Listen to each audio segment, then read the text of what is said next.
If you're still single 10 years from now, meet me here. She smiled as she tied a tiny blue ribbon around my wrist. I promise. I laughed, convinced life would never separate us. But the next morning, she was gone. For 10 years, I carried that faded ribbon in my wallet, wondering if promises made under a summer sunset were ever meant to come true. The summer I turned 17, my parents sent me to my grandparents' quiet lakeside town. At first, I hated it. There was no shopping mall, no movie theater, barely any internet. Just endless sunsets, old bookstores, and peaceful streets lined with cherry blossom trees. Then I met Lily. She was sitting on the wooden dock with her feet dangling above the water, feeding pieces of bread to a family of ducks. She looked up when she heard my footsteps. "You scared them?" "I'm sorry," she giggled. "They'll forgive you." It was the kind of laugh that made everything feel lighter. After that day, we somehow kept meeting. At the bakery every morning, at the little bookstore every afternoon, at the lake every evening. Eventually, it stopped feeling like coincidence. It felt like destiny. Lily loved collecting tiny memories, pressed flowers, movie tickets, dried leaves. She even kept a notebook filled with little moments. One afternoon, she showed me a page. Things that made me smile today: a puppy chasing butterflies, strawberry ice cream, you trying and failing to skip stones across the lake. I laughed. "You wrote about me?" She immediately covered the notebook. I wasn't supposed to show you." Her cheeks turned bright pink.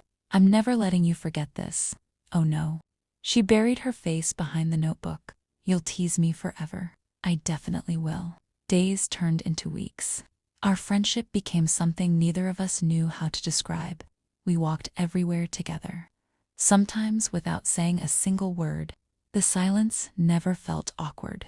One evening, it started raining while we were walking home. We hid beneath the roof of an old bus stop. Lily's hair was soaked. She looked adorable. "What?" she asked after catching me smiling.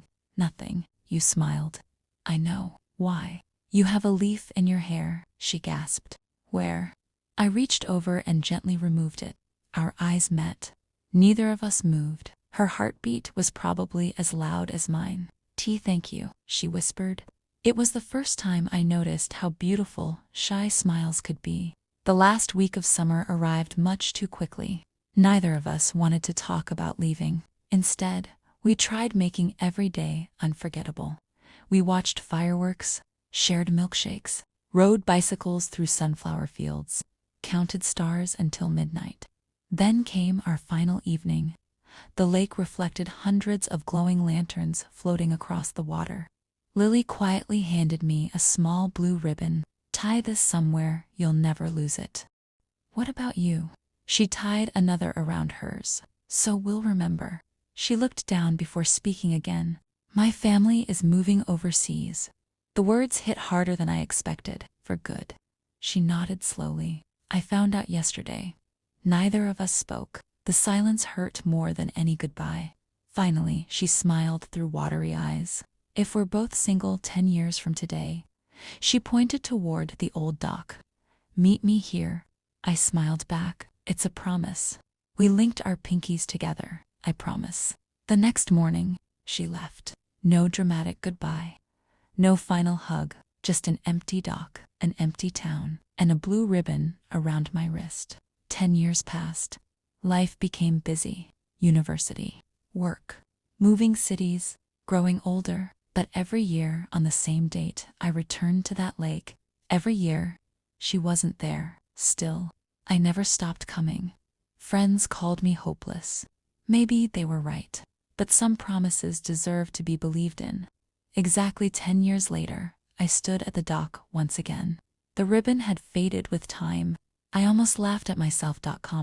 What am I even doing? I turned to leave. Then I heard familiar footsteps behind me. I was starting to think. A soft voice said, "You forgot." I froze. Slowly, I turned around. There she was, Lily. Older, more confident, still wearing that same shy smile. And around her wrist, a faded blue ribbon. "You kept it." She laughed softly. Of course, I promised. I couldn't stop smiling. You look different. So do you. You grew your hair. You got taller. You still notice little things. And you still blush. She immediately covered her face with both hands. I do not. You absolutely do. She peeked between her fingers. I missed you. Those 3 words erased 10 years of distance. I missed you too. We walked along the lake as if no time had passed. We talked for hours. About dreams, failures, successes, the people we'd become. Yet somehow, talking to Lily still felt exactly like it had when we were 17. Comfortable, easy, home. The sun slowly disappeared below the horizon. Golden light danced across the water. I have something. Lily reached into her bag. She pulled out a familiar notebook, the same one from years ago. She smiled shyly. I never stopped writing. She opened the final page. Things that made me smile today, coming back home, keeping a promise, seeing you again. My heart melted. You kept this? I kept everything. Pressed flowers, movie tickets, even the tiny cafe receipt from the first milkshake we shared. I thought, she whispered. Maybe one day I'd get to show you. I looked at her. You know, I don't want to wait another 10 years. Her cheeks instantly turned pink. You don't. I gently held out my hand. How about tomorrow? She looked confused. What about tomorrow?